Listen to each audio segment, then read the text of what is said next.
Nakita natin it wasn't as long as we expected dahil hindi nagkaroon ng redirect examination sa panig ng prosekusyon. Pero sa tingin niyo, ano yung mga mahalagang naipunto ng depensa sa kanilang cross-examination?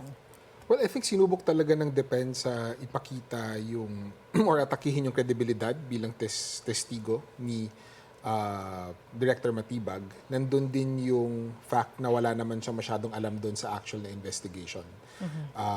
But I think on the whole, kung titignan naman natin, I think yung prosecution hindi naman kasi nila kiniklaim na may personal knowledge siya over this investigation. Ang claim lang ng prosecution ay siya yung director at therefore meron siyang kaalaman based on official records sa kung ano talaga yung nangyayari. So, in that sense, parang bagaman may attempts yung defense na sirain yung credibilidad, nakita din naman kasi natin na kaya sagutin ni Director Matibag yung madami doon sa tanong na parang patibong, no, na sa cross-examination. And I think on the whole, it went well for him.